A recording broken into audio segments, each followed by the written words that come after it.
Anyway, we're going to be in Matthew chapter 25, and so as you know, we've been working through the book of Matthew for a while here, and so we're going to be ending the book of Matthew pretty soon, but today we're going to be kind of recapping what CJ talked about the last couple weeks and getting prepared for Jesus' trial and death and resurrection as we close the book of Matthew. And so today's scripture is it's actually right in the middle of Matthew chapter 25. It's verses 14 through 30 that we're going to get to. And so over the last few weeks, you've seen that we're wrapping up kind of his earthly ministry here with his disciples. And so if you remember, if you reflect back, you think about what CJ's talked about over the last couple of weeks. So Jesus has this encounter with the religious leaders, and he kind of, puts them in their place, so to speak, and talks with them. And it says immediately afterwards, he's going to retreat with his disciples up on the hillside to the Mount of Olives. And right there, Matthew chapter 24, verse 3 says this: as Jesus was sitting on the Mount of Olives, the disciples came to him privately. "Tell us," they said, "when will this happen, and what will be the sign of your coming and of the end of the age?" And so over the last 2 weeks, CJ has talked to us. He preached through Matthew chapter 24 all 2 weeks ago, and then last week he did the first part of chapter 25. And we're going to be talking about this today because we're going to continue. And so CJ laid out the signs and stages of the coming kingdom, right? And the takeaway, though, as you read through this, much like his disciples, all right, a couple weeks ago CJ started, and I really thought it was going to get interesting because I thought he was kind of like on the edge of telling us when it was going to happen. And I thought, he's really going to stand up there and tell us when it's going to happen. And I thought, man, he knows something I don't know. And then I realized he was just like pushing us to think through. And I thought, man, he let me down because he didn't tell me when it was going to happen. And I think for all of us, that's kind of the approach like the disciples. It's like, Jesus, just tell me when this is going to happen so I can be ready. Tell me exactly the steps that are going to happen so that I know once we get to like step 17 or 18 or whatever step number it is, I know to be prepared and ready. Instead, what Jesus says to us in his word is not like, this is when it's going to happen. He does talk to us about stages, and he does talk to us about signs, and he does go through things that we can look at and go, okay, we're kind of here like CJ talked about, but he doesn't say, it's going to be like August 25th, 2025, right? He doesn't tell us an exact day. What he says instead to us as followers, like his disciples, is be ready, be alert. And I think, kind of like CJ was talking about last week, Jesus is pointing us to a sense of urgency that I think a lot of the time, if we're honest, most of us don't really live with. And as I thought through this, this example came to my mind it's been 6 or 7 weeks ago now. We went, Aiden played on a AAU team, and we went to Rock Hill, South Carolina. It's really right outside of Charlotte, so it's really kind of just saying you're going to Charlotte. And so we went to Charlotte to play basketball, and I was prepared. I packed my bag. Everybody packed their bag because we all went for the weekend to go down to watch Aiden play. It was Easter weekend, actually, and so we left like Friday morning and had some extra time and did some fun stuff. And so we leave Friday morning. We go down to Rock Hill. We get to Rock Hill, and we pull into the hotel after we've done some different things. And we pull into the hotel, and we go into the hotel. We check in. We do all the things. We go up to the room. We unload all the luggage cart and all the stuff that's with us. And we get into the room, and everybody, we're kind of looking at like who's going to sleep where and all the things you do when you've got like 6 people, because Carter was with us in a hotel room. And so we were kind of looking around, and I was like, wait a minute, y'all didn't get my bag and bring it in, because I had gone in to check in. And I said, nobody grabbed my bag and put it on the cart. And so I said, I'll go out and get it. And I go out to the car, and guess what? My bag wasn't there. Went on the trip without the bag. I packed. The sad thing is I packed everyone else's bag in the van, because they put it on the bar. It's kind of what we do when we're going somewhere. Everybody put your bag on the car, and it's like Tetris. I put all the bags in to make sure it fits. I see you shaking your head. You've done this, Ron, right? And so we get there, and they didn't bring my bag in. Well, they didn't bring my bag in because I left it. Instead of putting it on the bar, I put it on the other kitchen bar in the house, left it laying there. And as I thought through this, I think sometimes this is us, because we are somewhat prepared. We have one foot in to being ready for Jesus' return, but we have one foot over here that says, I'm only halfway prepared, or I'm only a little prepared. It did me no good to pack a bag and leave it on the bar. So we ended up at Target after the first game of Aiden's tournament, and I had to buy everything you need for a trip: clothes, underwear, socks, toothbrush, deodorant. I had to buy it all. So, it did me a lot of good to pack a bag, right? And Jesus' call to us, though, as we think through this end time, is not like it's going to happen on this day or this time. It's be alert. It's be spiritually ready. It's be ready and be alert, because I am coming again. And so this morning, as we continue in Matthew chapter 25, Jesus has been clear to us as his followers that he is coming and he will come back. And so what does it look like for us to live a life that is preparing? What does it look like to live a life that is ready for his return? And so, quick question to you. Has anybody ever loaned you anything of great value? Anybody ever give you something that's worth a lot to you? Or to them, I should say. I see some of you nodding. I see some of you going, no, I don't know what he's talking about. And so let me tell you how this happened to me one time. So way back when, we took a youth trip.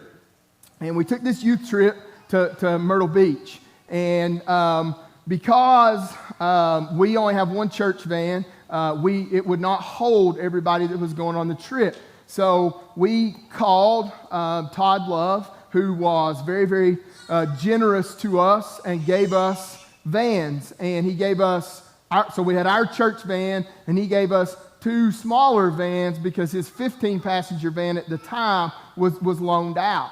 And so he gives us these 2 vans, all right, and we go to Myrtle Beach. We're there a few days. I drove the church van. 2 different people drove the other vans, and of course we had other cars too, but we're going to dinner one night, and we're on that bypass that bypasses all of that Myrtle Beach traffic, right? And we're going to dinner, and as we're going to dinner, we're sailing down the interstate, or this highway, and I'm in front, and there's a 5-gallon bucket in the road. Well, I see the 5-gallon bucket in the road, right?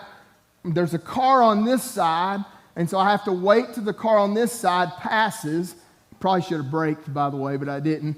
So the car goes by, and I get over. Well, I get over in time, right, to miss the bucket. But guess what? The loaner van behind me doesn't have time to do. Miss the bucket. Boom. The bucket goes in about 8 million pieces on the interstate, and this rental van that Todd Love had given us very, very generously now has a little bit of damage on the front end of the van. And the whole time that we're on this trip, I'm like, oh, we've messed up. And I, to be honest with you, I don't remember who was driving the van. I think it was Bo Shadden, but it may have been something. No, it wasn't Bo Shadden. Who was driving the van? Oh, Elena Pate was driving the van. Should have known. Should have known. If you know Elena, you can tell her, yeah. So Elena was driving the van, and boom, so there's damage to this van, and I'm like, I'm going to have to go back when we get back to Irwin and give an account for what happened to this van. Now, obviously, Elena didn't hit the bucket on purpose, right? Like it was all an accident. Nobody meant to do it. But nonetheless, we had to return from a trip and return a rental van that basically Todd had given us for free anyway. And the whole time I'm thinking like, what am I going to do? It's all messed up. And Todd graciously basically just says, it's not a big deal. Don't worry about it, right? And the whole point, though, is we borrowed this van of value, and we get back, and we have to give an account. And for us, like in Matthew chapter 25, what we're going to see here in just a second, the same reality is that every one of us one day will give an account. We will stand before a righteous judge in Jesus Christ, and we will give an account for the life that he has given and entrusted us to live for him. And when you stand before Jesus, what will the state of your life be? Will you be ready? And what will his response be when you walk in front of him? The point of the parable in Matthew chapter 25, the parable of the talents that we're going to look at today, and the point of the message this morning is, yes, be ready. But more importantly, don't waste, don't mess up, if you will, what has been given and entrusted to you, because Jesus has given you much. And so as we look at this, we're going to move through this parable together. We're going to talk about some things that Jesus is going to lay out. And so we're going to be in Matthew chapter 25 here in just a second. And as we look at this, Jesus wants his friends to know what's going to happen during the end times. And as he moves through this, again, the message here is to live awake, be prepared, have a sense of urgency. And so Matthew chapter 25 says this.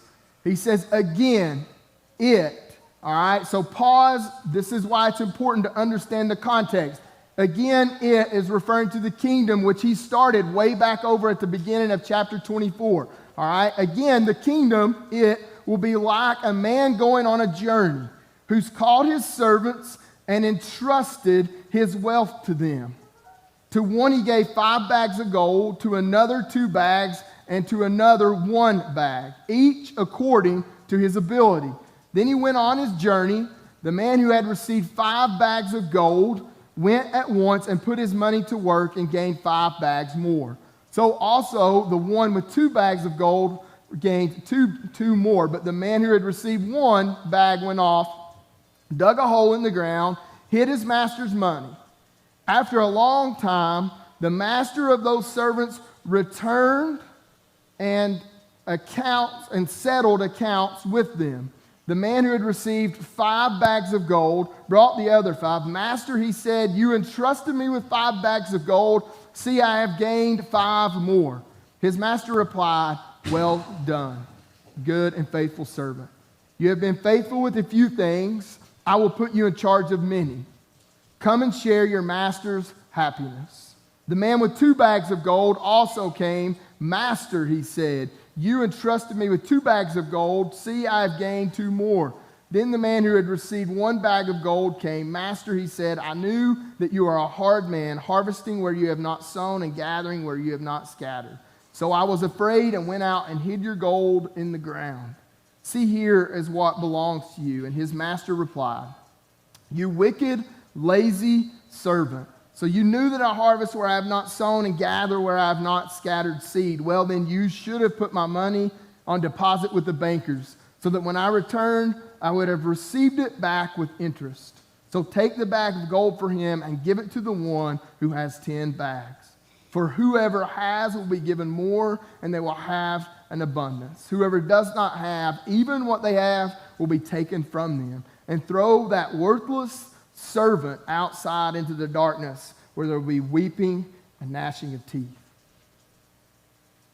There's a lot to cover here, so we're going to move pretty quickly. And I think for us, Jesus is helping his friends understand what it's going to be like when he comes back to judge both the living and the dead. And every person will give an account to him for what they have done with the life that he's given to us. And I think this is one of those passages of scriptures that we like to focus on, like the first half of it, where it's like, pat on the back, great job, everything's been good. And then the back half, we kind of like to go from like about verse 22 or 23, and we like to skip on to the next parable. Because it's not one of those ones where we really look at what Jesus said and it's easy to swallow, right? Like, he gives some pretty specific stuff here about what he means when he judges us. And so there's a master, there's 3 servants, and just so we're clear, the master is Jesus, we are the servants, right? And so the journey that it's talking about is that Jesus went and he was, back to heaven, and he's there. He's been there for 2,000 years, right? And the journey is his time in heaven, and he will return. He says to us, he's, foreshadowing, if you will, his return. And so the master gives us 3 servants, all right? And he gives them, this is called the parable of the talents, all right? Just so you know, this is different than when I say, oh, you're a very talented musician. That's not the same. A talent was a unit of measure. That's why in some translation, like the NIV that I read from, talks about this being gold, all right? And so that you understand the significance, a talent of gold equates to about 20 years, all right? 20 years worth of work, all right? So you can think about it. I just finished my 20th year as an educator, all right? And in my 20 years, all right, I got 1 talent worth of gold, right? That's what it says, all right? And so 1 talent is about 20 years, all right? If you do the math, it's somewhere for between $600,000 and $1 million, according to, people that are way smarter than me, all right? And so for the sake of round numbers, because I'm a numbers guy, I'm just going to go with it's worth $1 million today, all right? And so if we say that the 5 talents, the 2 talents, and the 1 talent, all right, they all get that. We're going to equate that in millions in dollar amount, all right? And so we got 5 million, 2 million, 1 million, right? And so that's just so you understand, that's kind of what we're thinking in terms of money. And so, one guy's given 5, all right? The master has extravagant wealth, and he gives each of these servants, while he's gone, different talents, right? Different amounts that they're given. And so he gives it to them, though. There is no, there's nothing that they did to earn this. They're his servants. So he gives or entrusts this talent to them. And again, recognize where we are in the story. You and I are the servants. He has given you talents. He has given you much, right? And I think sometimes, just kind of a side note, we tend to look at, for instance, the people on the stage, or we look at the people doing other things in our life and we go, man, I really like their talents more than mine. And we play this comparison game, and what Jesus is saying is, it doesn't matter what he has or she has. It's matter. Here's what you've been given. And so question 1 today, all right, is this. What do you have, all right, what do you have that belongs to Jesus? What in your life is Jesus's? Right? Because he said, I entrusted them these talents. All right? And for us, we have to ask the question, in my life, what do I have that belongs to Jesus? And so go back to this be ready mindset. I think a lot of times when we look at this, we look and we give Jesus a little bit of our talents. We give him part of who we are. But do we really surrender everything to Jesus? Because the answer to the question, what do we have that belongs to Jesus, is this. It's everything. And this might bother some of us because, like the rich young ruler, we've worked hard for what we have, or we've worked hard to accomplish success here in this life. And what Jesus is saying is, how did you get there? How did you get there? What did I give you that's helped you accomplish and get to the places in your life that you're at? Everything we have is from God. Because it's God's. It belongs to God, and God cares deeply about what we do with what He has given us. Psalm 24:1 says, "The earth is the Lord's, and everything in it, the world and all who live in it." There is no side note there that says, except Ben's stuff. It says everything. There's no asterisk below it that just says you can kind of keep this little bit over here to the side, or you don't have to give this part of your life up. Our body, our mind, our eyes, our ears, our heart, it all belongs to the King of Kings. And so the question, what do you have that belongs to Jesus? The flip question to that is, what are you gripping onto that really isn't yours, that Jesus says, surrender. Give it to me. I can make more with you from whatever I've given you. What are you gripping a hold of that you really need to surrender in your life? What area? Maybe it could be finances, it could be time, it could be your talent, not money. And so if, like we've said here, everything in our life belongs to the one that's entrusted us and given it to us, then the second question is, what are you doing with what belongs to Jesus? If we've established that everything under the earth belongs to Him, what are you doing with it? What are you doing with your talents? What are you doing with your time? What are you doing with your finances? How are the things that God has given and entrusted to you, how are you, the word that we use in biblical terms is stewarding. How are you stewarding what God has given you? What are you holding on to nervously, I just can't surrender this? And so in 16 through 18, it says, the man who had received 5 bags of gold went at once. The New Living Translation says, began immediately, and put his money to work and gained 5 bags more. So also the woman 2 bags of gold gained 2 more. But the man who had received 1 bag went off, dug a hole in the ground, and hid his master's money. So we've got 3 servants, right? And what we know is the first 2, it says they began immediately, they put it to work, and it says they doubled what they had been entrusted with, right? The other guy, he goes out in the backyard, digs a hole and buries it. We understand that now. And so Jesus is telling this story because He's trying to show us the difference between stewarding what you've been entrusted with and hoarding or hiding it to yourself. Anybody ever watched little kids that not just little kids, but little kids when they get snacks? Y'all ever watch them? You give them a handful of M&Ms, and if there's 8 of them around and you give one kid a handful of M&Ms, anybody ever watch they just slowly close up like this and turn to the side and eat one at a time? Anybody ever watch that? Right? We know what I'm talking about here. It's the same thing.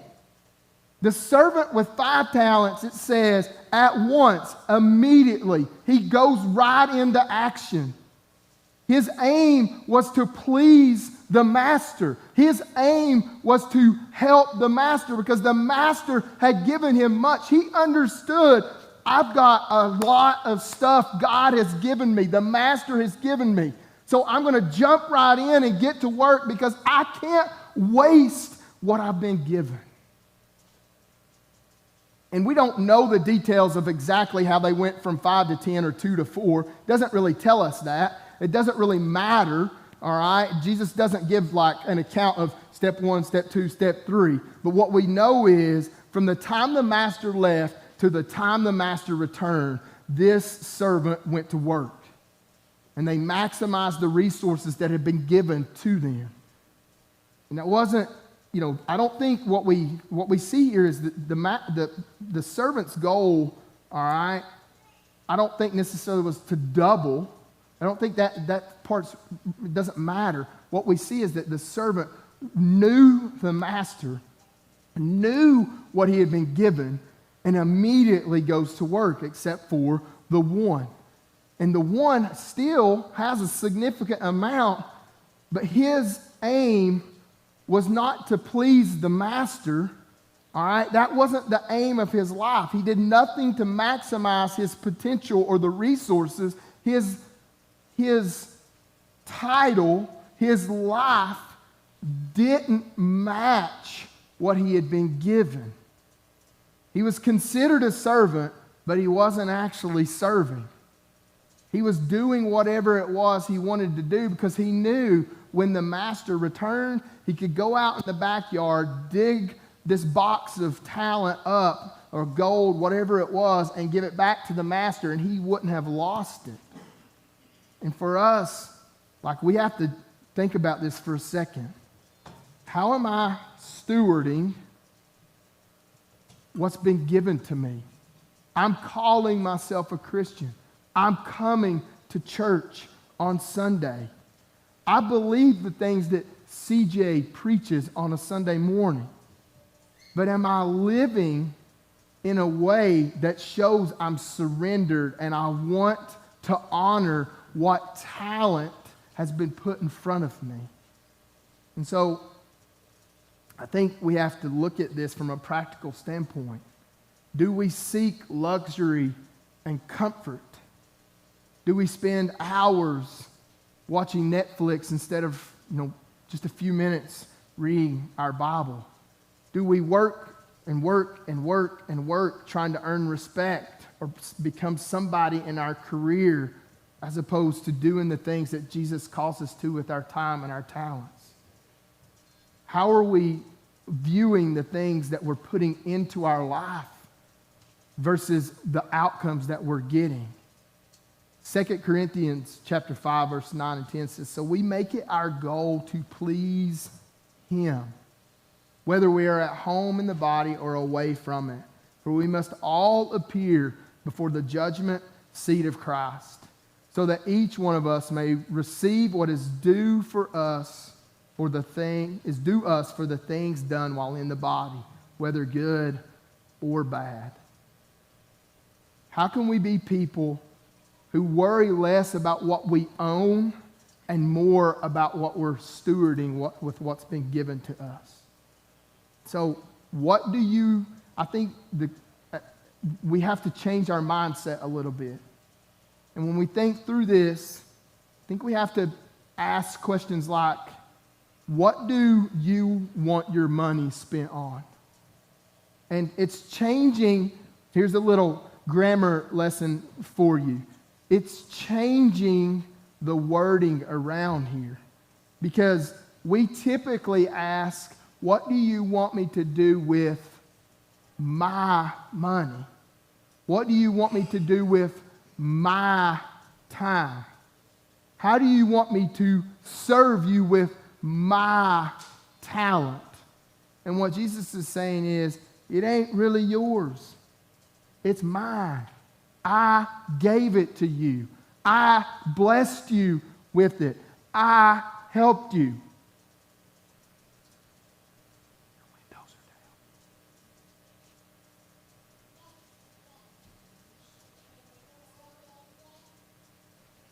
Sorry, I got distracted. And so anyway, but it's my.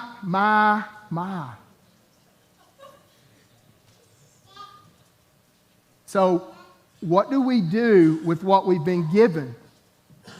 And as we ask Jesus these questions, imagine what would happen if we began to really seek God's guidance?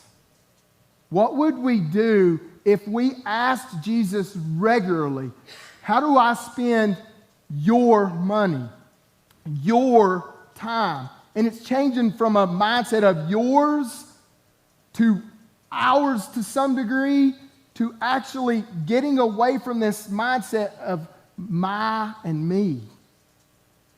And so as we ask Jesus these questions, imagine the guidance that we give. And we've talked a lot about this on Monday mornings over the last couple of weeks. And the idea that we've talked about here for several years, and I think it's the idea that we are being invited. And we're being invited by Jesus to participate. And we're being invited by him to participate in what he's given to us. And more than participate, he's offering within this participation, to transformation. And the idea is that over time, he will transform the way we think and the way we act and the way we live so that we look like him. And so our life, the Christian life we live, is not just this idea of will and check boxes. It's the demonstration of surrender so that we change and honor the Master. So question 1 is, what do you have that belongs to Jesus? And question 2 is, what are you doing with it? And the final question this morning is let's look at 19 through 23 again. It says, after a long time, the master of those servants returned, and he settled accounts with them. The man who had received 5 bags of gold brought the other 5. Master, he said, you entrusted me with 5 bags of gold. See, I have gained 5 more. And his master replied, well done, good and faithful servant. Well done, good and faithful servant. And he says the same thing to the second servant. All right, well done, good and faithful servant. And he says, you have been faithful with a few things. I will put you in charge of many. Come and share your master's happiness. Depending on which translation you read, where it says share your master's happiness, it says let's celebrate together. And so our final question is, what do you want to hear when you meet Jesus? It's not if you meet Jesus, it's when you meet Jesus. He is going to come back. Every person will stand before him and give an account. Well done, good and faithful servant. Notice what it doesn't say here. That I think in our Western church, in America church, we tend to celebrate more than faithful servant. It doesn't say good and wealthy servant. It doesn't say good and talented servant. It doesn't say good and creative. It doesn't say good and athletic. It says faithful servant. Because I've given you a little bit, and you've been faithful with what I've given to you.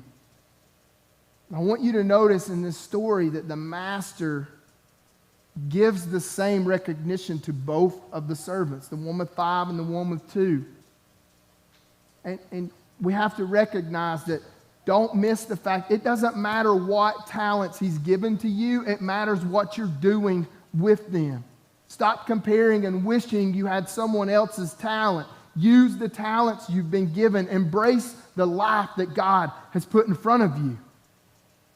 And the end of the parable is the tough part, the part 24 through 30, where we don't really focus so much. We love the part where it says, well done, good and faithful servant, right? We love the idea that we're going to get to spend time with Jesus in eternity. We love all of that. But you can't ignore that there is a third servant in this parable that it says Jesus calls him lazy, worthless.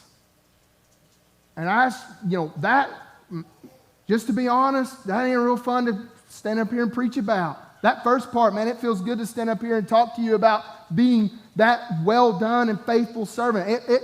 That part for me is the highlight. And then there's this other part you can't ignore. And it says, you have to recognize, and I'm not going to read all of this to you, but it says, throw the worthless servant outside into the darkness where there will be weeping and there will be gnashing of teeth. And what we've learned from this parable is that this master had every intention of rewarding the third servant the way he rewarded servant 1 and servant number 2. All he had to have done was to be faithful to what he had been given.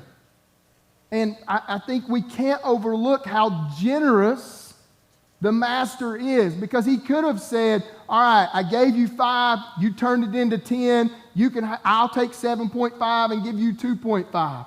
He is generous. He gives just as much to them as they had originally had.